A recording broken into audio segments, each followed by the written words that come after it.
Hello everyone, welcome to सक्सेस.com। कैसे हैं आप सब? So today we are starting the new topic of second chapter of physics, that is power. ठीक है, वर्क मैंने पिछली वीडियो में कंप्लीट कर दिया था। जो डाउट्स हैं आप लोग प्लीज कमेंट्स में पूछ लेना। इस वीडियो में मैं आपको समझाने जा रहा हूं पावर। ठीक है, पावर के नोट्स हैं, उससे पहले हम समझ लेते हैं कि पावर होती क्या है। ठीक है, देखिएगा सबसे पहली लाइन क्या लिखी है मैंने, what is power? Power is the rate of doing work. अभी पहले मैं आपको समझा देता हूं, बाद में इन चीजों के बारे में बात करेंगे। देखना, पावर को हम कॉमन लैंग्वेज में क्या बोलते हैं? ताकत। कितनी किसके अंदर ताकत है, कैसा है।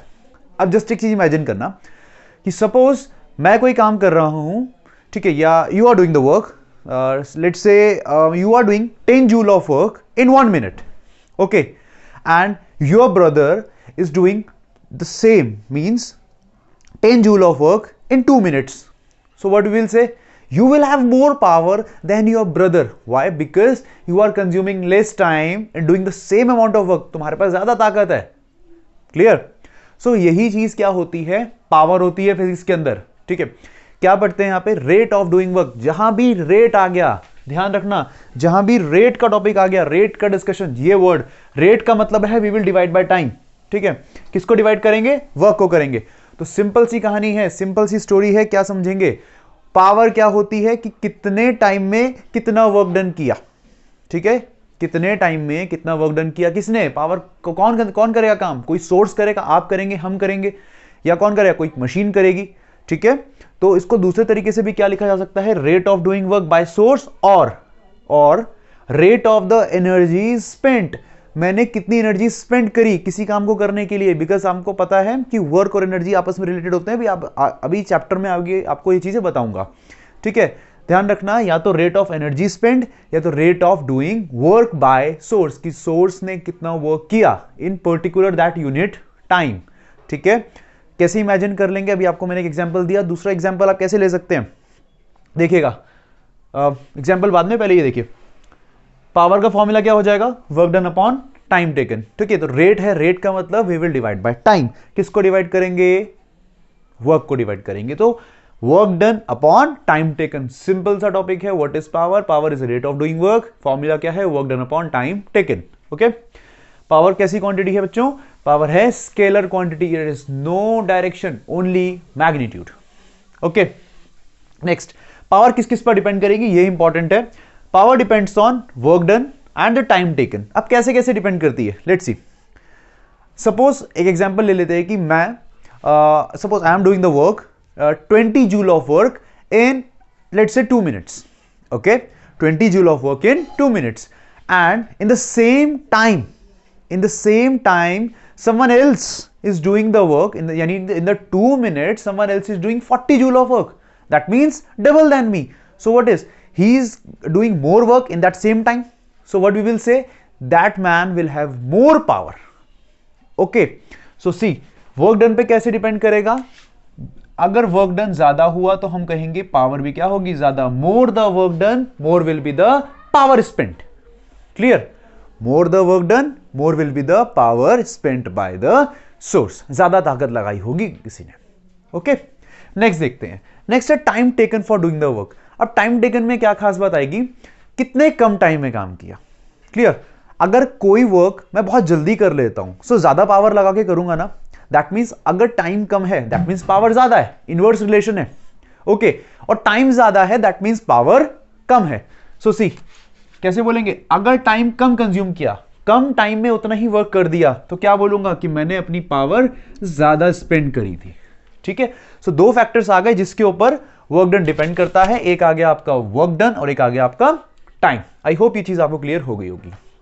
Now units of power. Units of power बहुत सिंपल है, आपको पिछली वीडियो में बताया था यूनिट्स को कैसे किस तरह से निकालते हैं किसी भी क्वांटिटी का। तो यहां कैसे निकालेंगे? Power is the work done upon time taken. So we are talking about SI units. See, SI unit क्या होगी? वर्क की एसआई यूनिट क्या होती है? जूल। टाइम की क्या होती है? सेकंड। सो ओवरऑल क्या आ गया? जूल पर सेकंड। और इसी को एक दूसरा नाम दे दिया हमने, वॉट। WATT, what. सिंबल है कैपिटल W। सो याद रखेंगे अब से कि SI unit of power is what, capital W। Clear? एक वन नंबर का क्वेश्चन आपके एग्जाम में आ सकता है। नेक्स्ट आगे बढ़ते हैं कि अगर 1 वॉट की डेफिनेशन आती है कि explain the SI unit of power. You know that SI unit of power is 1 watt. But what is the definition of 1 watt? सो कभी भी किसी भी यूनिट की आपने डेफिनेशन लिखनी है, सो उसका एक ही तरीका है। यूनिट को देखिए, 1 वॉट है, 1 वॉट किससे मिलकर बना है? जूल और सेकंड से। दैट मीन्स 1 जूल और 1 सेकंड कितना आएगा? 1 वॉट आएगा, अगर सबको 1 1 रख दूंगा मैं, ठीक है। सो 1 what is the power spent when 1 joule of work is done in 1 second. 1 watt is the power when 1 joule of work is done in 1 second. That means the power spent is 1 watt. Okay. Now we are talking about the CGS unit of power. CGS unit कैसे निकलेगी बच्चों? तो जो हमने SI unit की SI system में units रखी थी, उसी को किस में चेंज कर देंगे हम? CGS के अंदर, ठीक है। सो जूल का CGS, सॉरी वर्क में जो जूल है SI यूनिट, उसका CGS क्या होता है? अर्ज। अभी लास्ट वीडियो में बता दिया था। टाइम का SI भी सेकंड होता है और टाइम का CGS भी सेकंड होता है। तो CGS यूनिट क्या आगे बच्चों? अर्ज पर second. Clear? Now second thing is, what is the relation between the SI and CGS unit of power? SI और CGS यूनिट में कैसे रिलेशन निकालेंगे? आपको उस दिन भी बताया था वर्क वाली वीडियो में मैंने। देखिएगा, जब भी रिलेशन निकालना हो तो आप कैसे करेंगे? सी 1 watt is 1 joule upon 1 second. Okay, we have to convert all these units into the CGS system. So we know 1 joule equals to 10 to the power 7 erg, and second will be second. Okay, 1 second. So overall it comes 10 to the power 7 erg per second. Okay, so here I have written 1 watt equals to 10 to the power 7 erg per second. ठीक है, ये important relation है। Next comes the more important unit of horse power. Horse power की power की एक unit है जिसका क्या है? इसका नाम है हॉर्स पावर, और ये बहुत इंपॉर्टेंट यूनिट है बच्चों। क्यों इंपॉर्टेंट है? देखो, जो हमारे ऑटोमोबाइल्स होते हैं, ठीक है ना, ऑटोमोबाइल के जो इंजन होते हैं, उनकी ये मैकेनिकल इंजीनियरिंग में बहुत ज्यादा काम होता है इस सब चीजों का। हॉर्स पावर को देखा होगा आप लोगों ने, कभी ऑब्जर्व किया होगा कि बोलेंगे ये इंजन इतने हॉर्स पावर का है, ये इंजन इतने हॉर्स पावर का है। सो ये बिगर यूनिट है पावर की। क्लियर? सबसे मेन चीज क्या है? Bigger unit. और आपको एग्जाम में पूछेगा, this unit is used in automobile industry. Okay, automobile industry, machines की और इंजन की पावर वगैरह बताने के लिए कौन सी यूनिट यूज करते हैं? We use the unit horse power. So it is a bigger unit of power. And one horse power की वैल्यू पूछेगा, ये कंफर्म है आपसे, बहुत इंपॉर्टेंट, और इसके ऊपर न्यूमेरिकल भी आता है, ठीक है, तो इसको मिस नहीं करना है। 1 horse power equals to 746 watt. बहुत बहुत बहुत इंपॉर्टेंट रिलेशन है, इसको आप लोग बिल्कुल बाय हार्ट लर्न करना ही करना है आप लोगों ने, ठीक है ना। चलिए आगे बढ़ते हैं इस टॉपिक के अंदर। अगर इसकी हम बिगर यूनिट्स ले वॉट की बिगर यूनिट्स क्या होगी? Megawatt, gigawatt, and the relation will be same. Relations आपको पता है, मेगा के अंदर क्या आएगा, गीगा के अंदर 10 टू द पावर जैसे भी आएगा, ठीक है ना, आपको पता है। नेक्स्ट आगे बढ़ते हैं। इसके अंदर एक बहुत इंपॉर्टेंट रिलेशन आता है, पावर का एक दूसरा फॉर्मूला निकालेंगे बच्चों। Another expression of power, let's say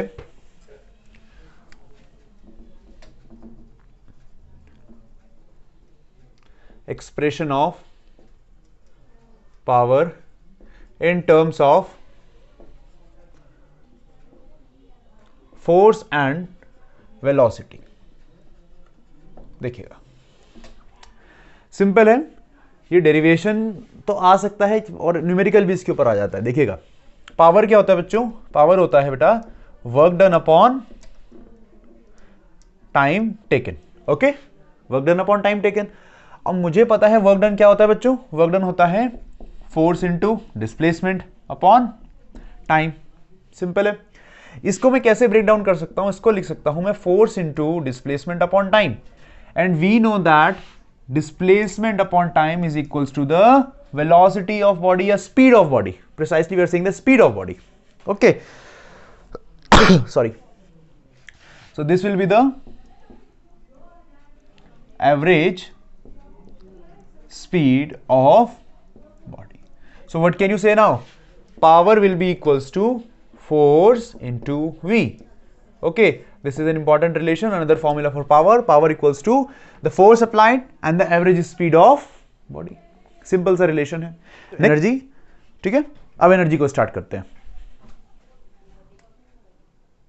okay, सो बच्चों आपका नेक्स्ट टॉपिक है एनर्जी, ठीक है। पावर हमारा खत्म हो गया, अब एनर्जी की बात कर लेते हैं कि एनर्जी क्या होता है। तो let's see, energy is the capacity of a body to do work. If a body has energy it is able to do work. जो भी है लिखा हुआ है, ठीक है, आप इसको पढ़ सकते हैं, लेकिन पहले समझते हैं। सो व्हाट इज एनर्जी? एनर्जी क्या है बच्चों? आपके अंदर एनर्जी है, आप इस समय यूट्यूब पे बैठे हैं, लेक्चर्स ले रहे हैं, मेरे पास एनर्जी है, मैं जोर से बोल रहा हूं, रिकॉर्ड कर रहा हूं वीडियोस आपके लिए, ठीक है। सो वो एनर्जी क्या है? हम खाना खाते हैं, हमारे अंदर एनर्जी आ जाती है ना, उस एनर्जी के बेस पे हम क्या करते हैं? अपना डेली वर्क करते हैं, ठीक है। अगर मेरे अंदर कम एनर्जी है, मैंने कम खाना खाया, I don't have energy with me in me, so मैं काम भी नहीं कर पाऊंगा, नहीं कर पाऊंगा ना। अगर मेरे पास एनर्जी नहीं है तो मैं वर्क भी नहीं कर पाऊंगा। अगर मेरे पास बहुत ज्यादा एनर्जी है, सो अच्छे से काम करूंगा, बढ़िया काम करूंगा, बहुत ज्यादा काम कर पाऊंगा। क्लियर? मानते हो इस बात को? सो क्या होती है energy? Energy is the capacity of a body to do work. Work कितना कर सकती है कोई बॉडी, कितना काम कर सकती है, जितनी उसके अंदर एनर्जी है। अब सपोज आपने 2 दिन से कोई खाना नहीं खाया, तो आपकी एनर्जी कैसी होगी? एकदम पड़े रहोगे ऐसे करके। लेकिन जब आप बढ़िया एनर्जेटिक चीजें खा के बैठे हो, तो आवाज भी एकदम बुलंद होगी, आप एकदम पढ़ोगे, दिन के 6-6 घंटा पढ़ाई करोगे, बोर्ड एग्जाम्स वैसे ही आने वाले हैं आपके, ठीक है। तो energy is the capacity of a body to do work. Body में जितनी ज्यादा एनर्जी रहेगी, उतना ज्यादा बॉडी काम कर सकती है। तो क्या समझे यहां से? यहां से एक बात समझ में आती है कि एनर्जी और वर्क को रिलेटेड है बच्चों। अगर एक बढ़ा तो दूसरा, मतलब इनका कहीं ना कहीं आपस में क्या है? रिलेशन है। एनर्जी और वर्क का आपस में रिलेशन है। देखो कैसे, जितनी एनर्जी उतना वर्क, यानी कहीं ना कहीं दोनों आपस में भाई बहन है ना। देखो, if a body has energy, body के पास एनर्जी है, then it is able to do the work, ठीक है। एनर्जी है तो ही बॉडी वर्क करेगी, और कितना करेगी? जितनी एनर्जी है उतना ही वर्क करेगी, ठीक है। Work and energy are interrelated या कोरिलेटेड, आपस में ये इनका रिलेशन है, ठीक है। During every work done there is a transfer of energy. जब भी आप वर्क करेंगे, सो क्या होगा? ट्रांसफर ऑफ एनर्जी होगा। लेट्स से एन एग्जांपल देखते हैं, ठीक है। सपोज कंसीडर करो कि ये ग्राउंड है, ग्राउंड लेवल पे इस ऑब्जेक्ट को मैंने रखा। अब क्या किया? मैं अपने इस हैंड से वर्क कर रहा हूं बच्चों, इस पेन के ऊपर, और इस पेन को मैं लिफ्ट कर रहा हूं इधर। सो व्हाट इज हैपनिंग? इस पेन में कुछ एनर्जी आई, इसकी पोटेंशियल एनर्जी बढ़ी। आपने 8th क्लास में पढ़ा होगा, 9th क्लास में 8th क्लास में पढ़ा है, पोटेंशियल एनर्जी का फॉर्मूला क्या होता है? mgh। यानी जब हाइट इंक्रीज होती है तो पोटेंशियल एनर्जी भी इंक्रीज होती है। सो यहां से उठाया, एनर्जी इंक्रीज करी। क्यों इंक्रीज हुई? क्योंकि मैंने इस पर कुछ वर्क किया ना। कितनी एनर्जी बाहर आई होगी, या इसके अंदर कितनी एनर्जी स्टोर होगी? अगर हम कह सकते हैं जितना मैंने वर्क किया, मतलब जितनी मेरी एनर्जी खर्च हुई, उतनी यहां पे ट्रांसफर हो गई है। मानते हो इस बात को? जितनी मेरी एनर्जी खर्च हुई, दैट मीन्स जितना मैंने वर्क किया, that is stored in the form of energy in this body, ठीक है। So for every work done, जब हम काम करेंगे क्या होगा? There is a transfer of energy. Transfer of energy कैसी होगी? From the source of work. जो काम करेगा, सोर्स ऑफ वर्क से कहां ट्रांसफर हो जाएगी बच्चों? ऑब्जेक्ट में जिसके ऊपर वर्क डन किया होगा। क्लियर? अब हो सकता है वो डिफरेंट टाइप्स ऑफ एनर्जी बन सकती है, वहां पे काइनेटिक हो जाए, कभी पोटेंशियल हो जाए, वो बात की बात है। अभी अब ट्रांसफर ऑफ एनर्जी अगले लेक्चर में पढ़ाऊंगा, तब वो चीजें समझाऊंगा आपको, ठीक है। देखो, फिर वर्क एनर्जी जो है हमारा, वर्क की तरह ही कैसा है? स्केलर क्वांटिटी, कोई डायरेक्शन नहीं है। क्लियर? फिर आती है बहुत इंपॉर्टेंट आपकी units of energy. Units of energy बच्चों, जैसा वर्क है वैसा ही क्या होती है? एनर्जी होती है। तो सेम यूनिट्स रहेंगी। देखो सेम, सॉरी यहां मैंने गड़बड़ लिख दिया, this is same as work, ठीक है बच्चों।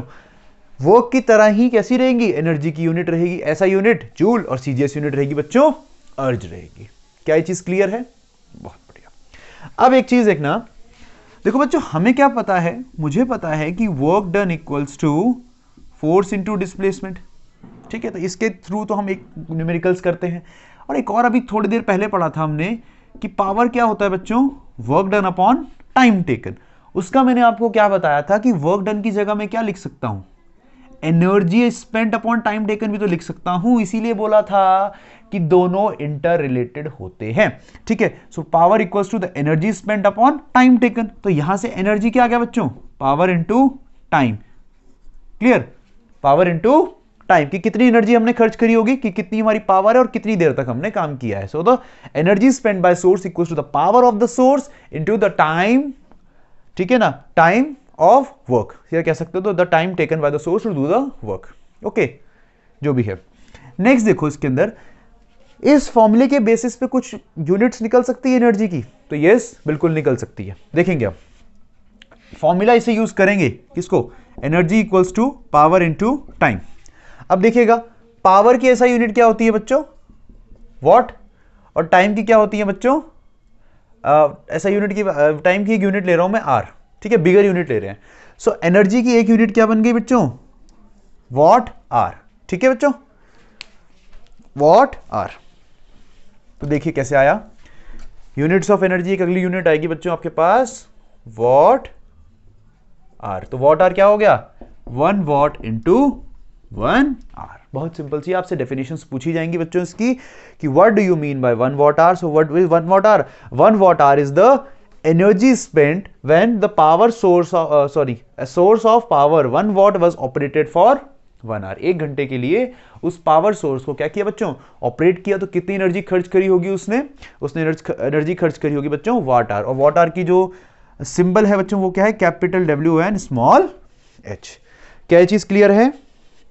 ओके अब देखो इसके रिलेशन आपसे पूछता है कि इस एसआई यूनिट के साथ कैसा रिलेशन है या एसआई में कैसे रिलेशन होगा। देखो 1 वॉट क्या होता है बच्चों, 1 जूल पर सेकेंड, ओके। और आर को कैसे लिख सकते हैं, आर को कैसे लिख सकते हैं, 1 hour equals to 60 minute, 1 minute equals to 60 second. Second से बच्चों सेकेंड जाएगा, 1 से इंटू 60 कितना हो गया बच्चों, ये हो गया बेटा watt hour. 1 watt hour equals to 1 watt into 1 hour, ठीक है। तो 1 आ गया, ये तो कितना हो गया 3600, सेकेंड से सेकेंड कट गया तो आ गया जूल। तो ये इंपॉर्टेंट रिलेशन है आपका, 1 watt hour equals to 3600 joule. So relation between the watt hour and SI unit of energy. Clear, simple सा रिलेशन है, ठीक है बच्चों। एक सिंपल इसमें एक और भाषा वो आ जाती है, किलो वॉट आर, ठीक है। इसको कहते हैं K W H, K is small, H is small, W is capital, okay. Kilowatt hour क्या होता है बच्चों, किलो वॉट आर का मतलब 1000 वॉट आवर्स। सिंपल सी कहानी है, ठीक है। So kilowatt into 1 hour, that means 1 kilowatt into 1 hour. So 1 kilowatt का मतलब क्या हुआ बच्चों, ये हो गया 10 to the power 3 watt into 1 hour का मतलब कितना हो जाएगा बच्चों, 3600 सेकेंड। तो इसको अगर हम मल्टीप्लाई करें तो बच्चों कितना आएगा आंसर, पॉइंट यहां ले लेना, 3.6 इंटू कितना आएगा 2 3 और 1 4 2 3 4 5 6 इतना जूल, ठीक है। 3.6 into 10 to the power 6 joule, this is 1 kilowatt hour. तो ये भी आपको याद रखना है बच्चों कि 1 किलो वॉट कितना होता है, 1 किलो वॉट होता है बच्चों 3.6 into 10 to the power 6 joule, okay. देखो 10 टू दी पावर 6 को क्या लिख सकते हैं, मेगा। तो इसको और क्या लिख सकता हूं मैं कि 1 kilowatt hour equals to 3.6 mega joule, ठीक है। This is a relation between the bigger units of power and SI units. ये दोनों यूनिट्स कैसी थी बच्चों, ये दोनों थी बेटा आपकी bigger units of energy and we are relating it with the SI unit of energy joule, ठीक है बच्चों, क्लियर हो गया। अब देखिएगा कुछ और यूनिट्स, एडिशनल यूनिट्स हैं इसमें जो आपने पहले भी पढ़ी हैं, 9th क्लास में भी पढ़ी है आपने एक यूनिट, और आपके बिस्किट के पैकेट पे भी लिखी होती है, चिप्स के पैकेट, जितनी फूड आइटम्स होती है उसके पीछे यूनिट लिखी होती है जिसका नाम है कैलोरी और किलो कैलोरी, ठीक है ना। आपने सुना होगा इस यूनिट के बारे में जिसका नाम है कैलोरी। कैलोरी बेसिकली हम लोग हीट एनर्जी के लिए यूज करते हैं, ठीक है ना। आपको 9th क्लास में पढ़ा है अपनी हीट का चैप्टर, तो हीट एनर्जी के लिए कैलोरी का यूज करते हैं। कैलोरी को किससे लिखते हैं बच्चों, CAL, कैलोरी। अब basically what is 1 calorie, what is 1 calorie. तो प्रिसाइसली क्या होता है बच्चों कि अगर आप 1 ग्राम ऑफ वाटर लो, ठीक है, 1 ग्राम ऑफ प्योर वाटर, उसका आपने टेम्परेचर बढ़ाना है, एक वाटर का आपने टेम्परेचर बढ़ाना है 1 डिग्री सेल्सियस से, तो energy required to increase the temperature of 1 gram of water by 1 degree Celsius, ठीक है। दैट एनर्जी रिक्वायर्ड, वो कितनी एनर्जी ऑब्जॉर्ब करेगा वाटर, हीट एनर्जी ऑब्जॉर्ब करेगा तभी तो टेम्परेचर बढ़ेगा। कितनी एनर्जी ऑब्जॉर्ब करेगा, so the water will absorb how much energy, 1 calorie, okay.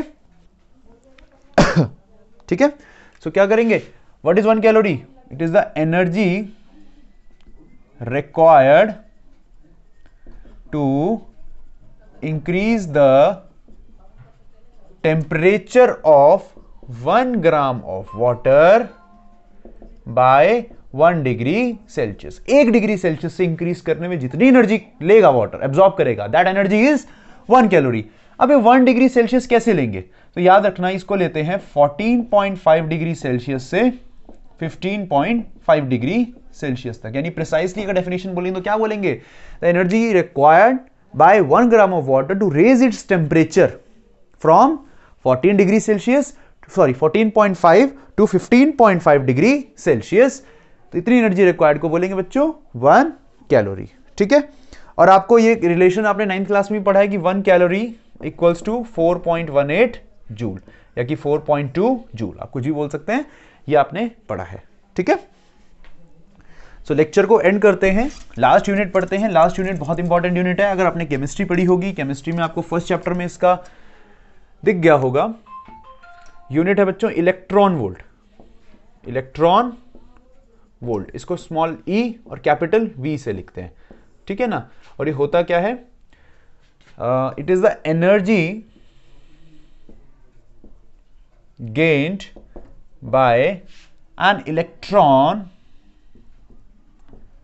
when it is accelerated by a potential difference of 1 volt. देखो इस चीज को, ये बहुत इंपॉर्टेंट है।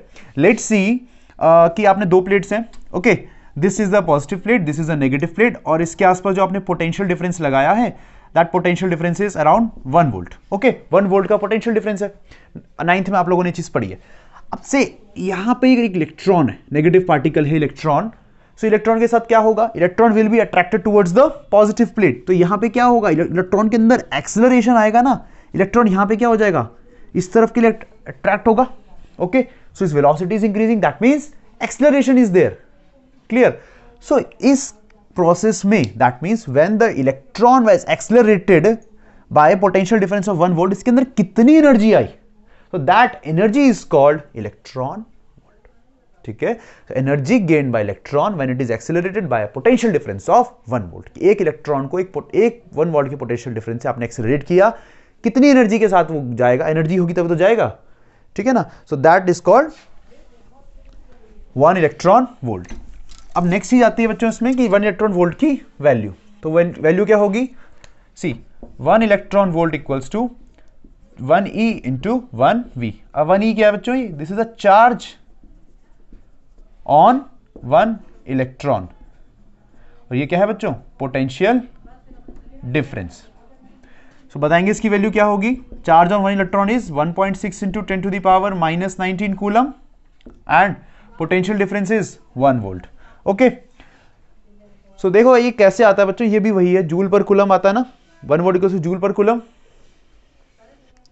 Volt is what we know, volt is work done upon charge, so joule per coulomb, तो coulomb से coulomb cancel हो जाएगा। सो 1 electron volt will be equals to 1.6 into 10 to the power -19 joule. ठीक है, ये 9th में आपने पढ़ा है ना कि 1 वोल्ट कितना होता है बच्चों, वर्क डन अपॉन चार्ज होता है, तो वर्क डन की यूनिट जूल और कूलम। अगर इसको मैं जूल पर कूलम लिखूंगा तो कूलम से कूलम कैंसिल हो जाएगा, तो बचेगा क्या, जूल बचेगा। And this is important, and here we are ending the first part of our chapter work, energy and power. इसमें हमने क्या क्या पढ़ लिया बच्चों, वर्क पढ़ लिया पिछले लेक्चर में। इस लेक्चर में मैंने आपको पावर और एनर्जी के बारे में सब कुछ बता दिया। ठीक है, अगले लेक्चर में मैं कंजर्वेशन ऑफ एनर्जी और जो उससे रिलेटेड टॉपिक्स हैं उसको मैं स्टार्ट करूंगा। इसके न्यूमेरिकल्स भी कराए जाएंगे आपको लास्ट की वीडियोज में। ठीक है, so till then stay studying, stay safe,